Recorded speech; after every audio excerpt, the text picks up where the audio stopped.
Welcome to Building Profitable Relationships, the podcast where we talk with successful entrepreneurs and business owners who have built strong and profitable relationships with their customers, partners, and peers. In our conversations, we explore the heart and science of relationship building in the world of business.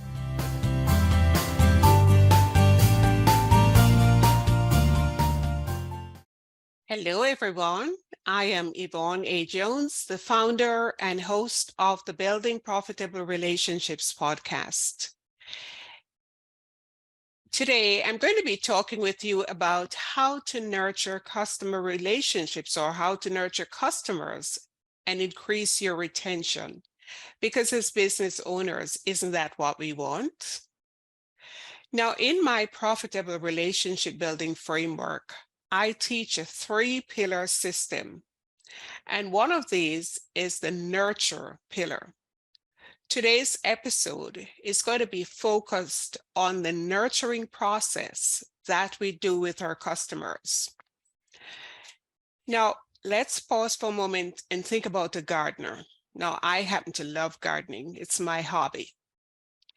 Now, a gardener gets her hand on a precious seed that promises to become a beautiful shrub producing gorgeous blooms.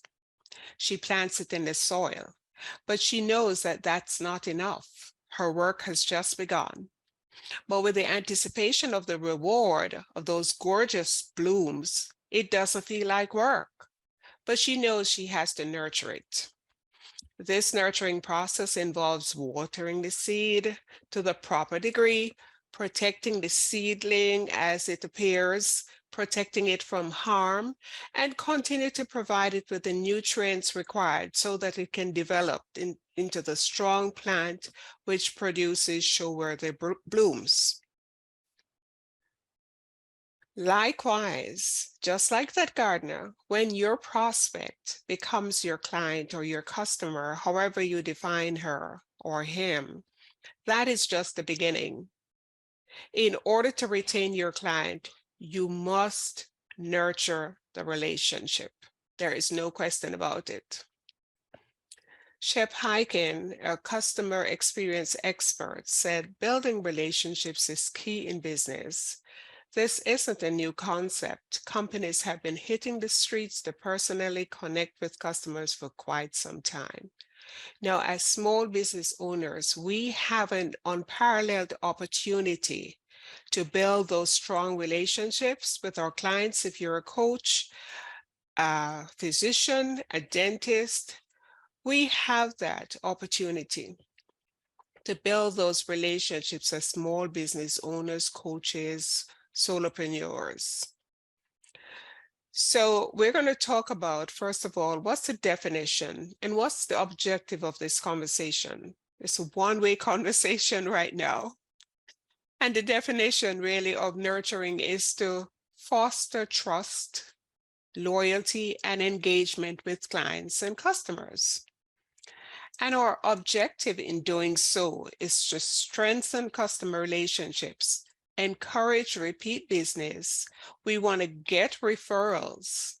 At the same time, we want to enhance the reputation of our brands because even if you're a solopreneur, you have a reputation. It's your personal brand. It's as Jeff Bezos says, it's what people say about you when you're not in the room. And all of us want to make sure that we ensure we maintain long-term success because we don't want our business to be here for just short time. So why is it so important to nurture relationships? Well, according to a study by Harvard Business Review, customers who had great experiences spend 140% more compared to those who had poor experiences.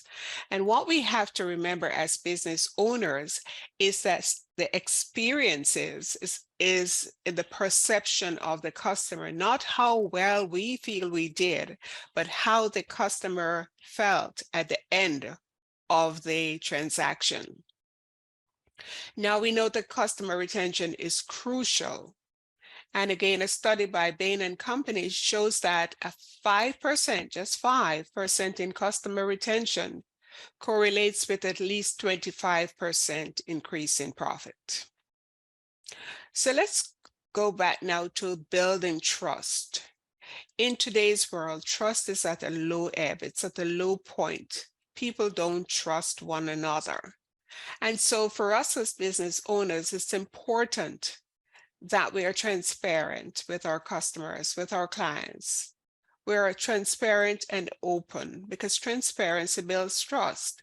And customers who trust companies are more likely to stay loyal to them. And of course, if they have any reason to feel that we are not to be trusted, then they're going to jump ship.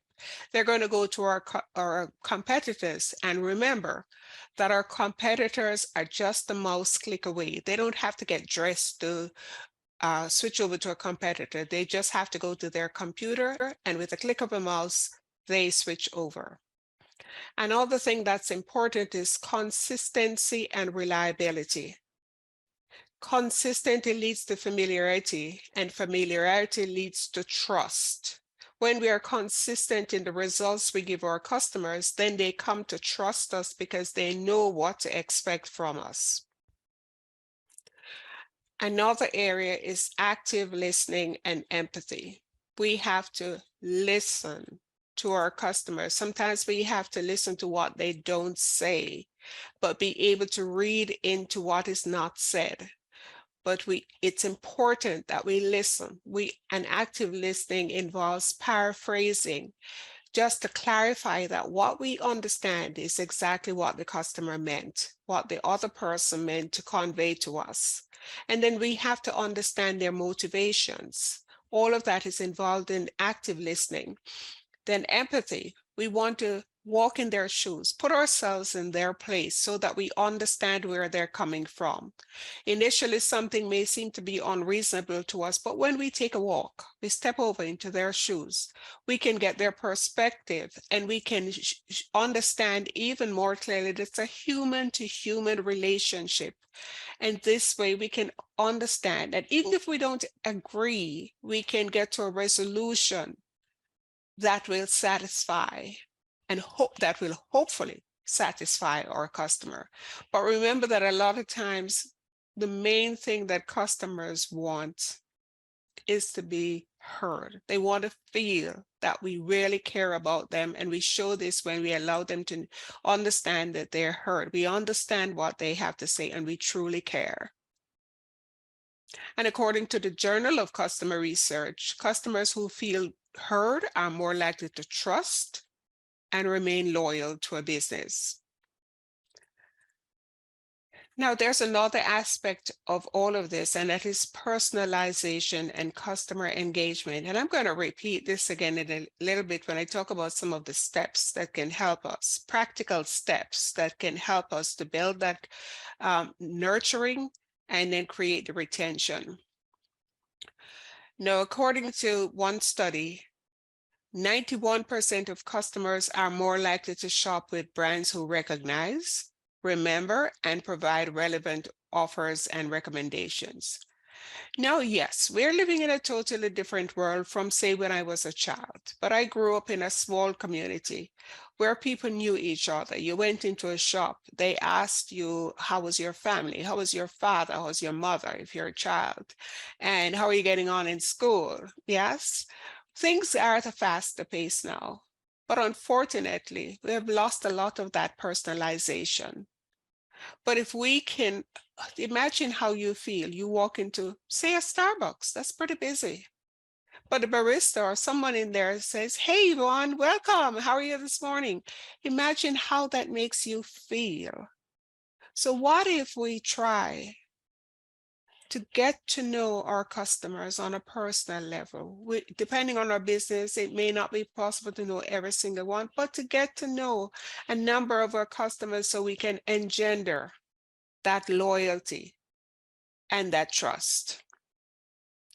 Then we want to make sure that we create those personalized experiences, because again, the experiences are what our customers are going to remember, how we made them feel. That's what they're going to remember. And then we want to be able to anticipate their needs. And that's a part of customer success, right? And it provides proactive support. Excellent customer service is critical, but remember that customer service is the foundation on which everything else is built. And in this day and age, people expect customer service. So in order to stand out, you have to go beyond customer service, create those experiences, those memorable experiences, because again, it's the feeling that people have at the end of the interaction, the feeling they have along the journey that they're taking as your buyer, the buyer's journey, and every touch point that we're making sure that there are no hiccups, that they're able to move from one step to the other. Those are the things that are going to help us to retain our clients. And remember, the retention aspect is to us, but our clients and customers decide whether or not they want to keep working with us. Again, quoting Shep Hyken, he said, the key to customer loyalty is when a company earns trust and builds rapport with them. So what are some practical ways that small business owners, entrepreneurs, coaches can nurture the relationship? So let's get down nitty-gritty now to some really practical ways. One of the first ones I came up with, because everyone is on social media, you want to use social media to engage with customers. Now, you might use social media as a way to address any issues. Your customers can reach out to you with messages and you teach them how to use social media. You can do the same so that only the persons who are relevant to a particular message will see it. Facebook, for example, offers that option. Through LinkedIn, if you I wouldn't use LinkedIn for customer service per se. Twitter offers that opportunity. What I would do is to use LinkedIn, if that's where your customers are, to see what's going on with them in terms of in a professional level so that you can support them. Then again, you want to engage with your customers, whichever platform it is. Pay attention to what they're saying on social media. For example, if they mention about they have not been well, or a family member has not been well, or there's a death in the family, you can seize this as an opportunity. You seize the opportunity to reach out to them. It could be a private message on Messenger, for example, or assuming that you have their information, you send a card, a handwritten card. Imagine how your customer will feel because they realize that you consider them to be more important than just a number. You're not just a trend, they're not just a transaction to you. You consider them as individuals with whom you want to build that strong relationship. And of course, we always want to make sure that if our customers reach out to us, we do our best to answer them quickly. So using social media effectively is a great way to build the relationship and create a positive customer experience. Then you want to personalize your communication. Again, whether it's through email marketing, direct mail, or other channels, make your customer feel special, make them feel valued and appreciated. You have their information, use it. Take the time to do it. I'll give you an example. And this is something that I did very well, especially when I was an image consultant. And it is something that I still do. I would write down when the date that this person purchased from me the first time. I would also, if they're married, I would ask for their anniversary. Some people do birthdays. I do anniversaries, and I did date when they first purchased. I cannot tell you the phone calls I would receive of people who are so grateful that I remembered. Sometimes mine was the only anniversary card they received. And they were always astonished, how did you remember? Because I wrote it down, right?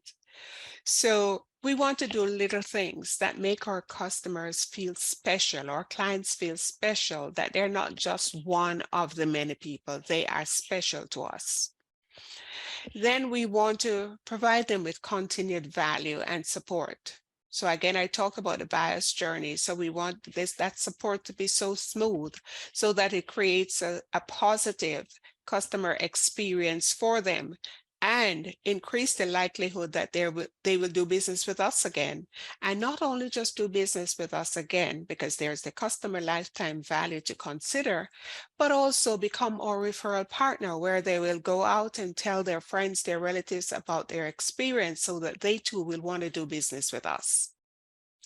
Now, one of the things that we have to take the time, it takes some research, it takes some time, is that we need to understand our customers' buying persona, what that means, their interests, just at the top level, their interests, their goals or objectives, and marketing triggers. Right? And once we do this, we'll know what it is that will be of interest to them. So even I'm going to be touching on email marketing. Sometimes it's of value that you segment your email list.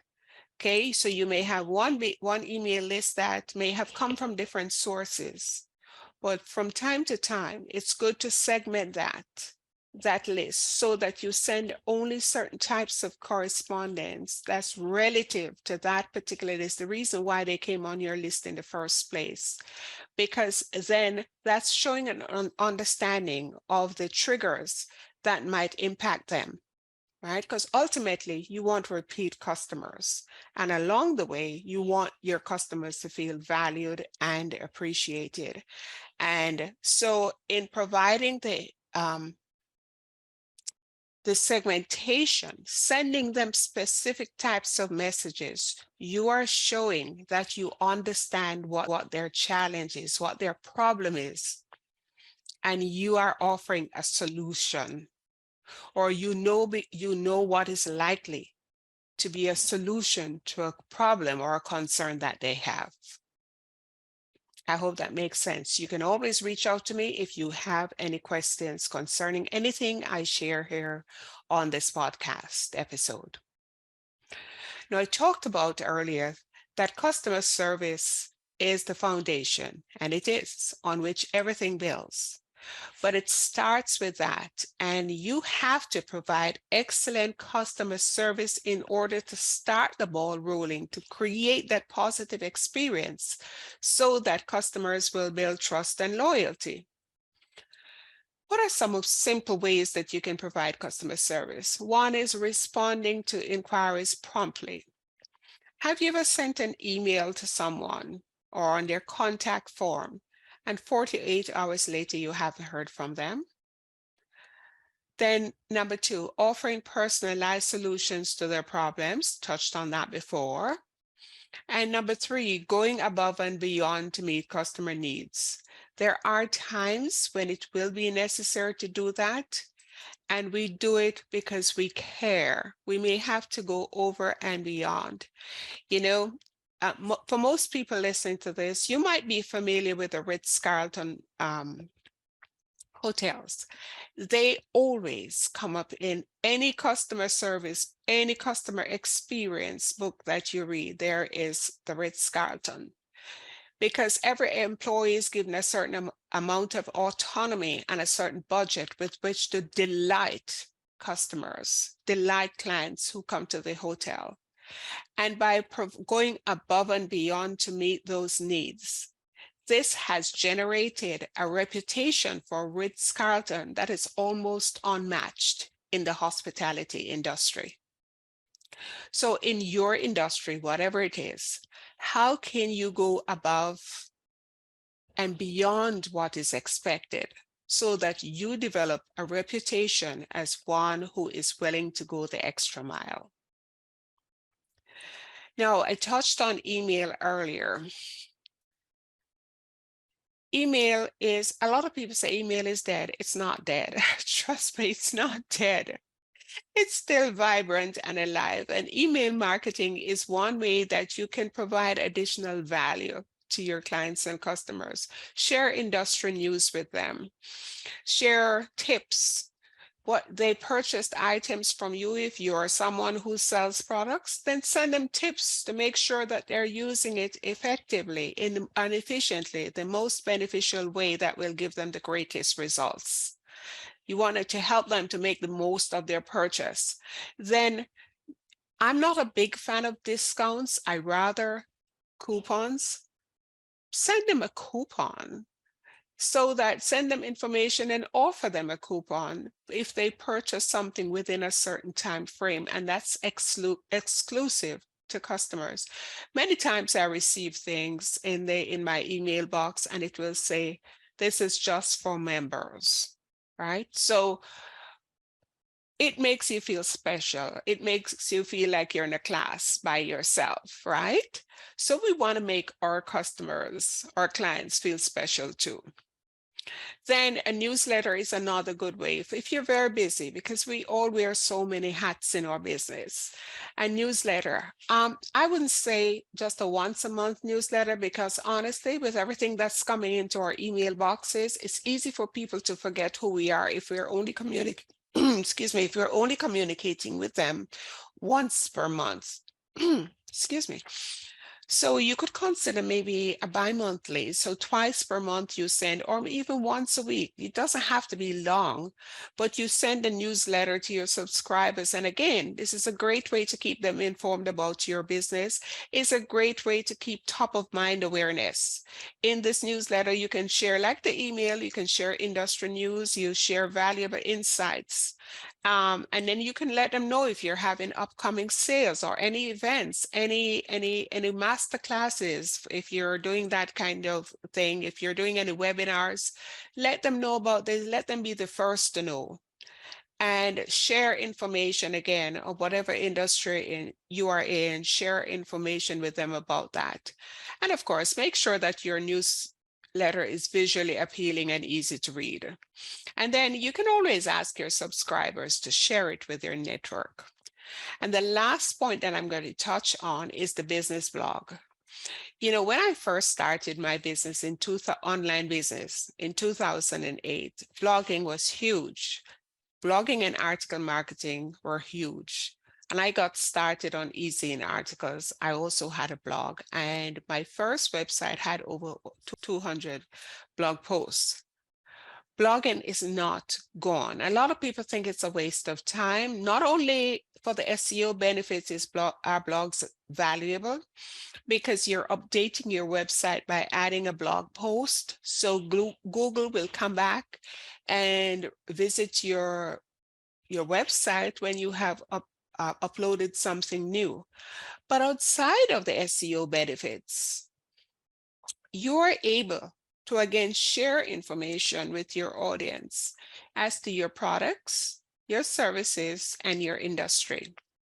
And it's a great way by publishing excellent, well thought out, well-researched articles. It's a great way to position yourself as an authority in your niche through your blog post.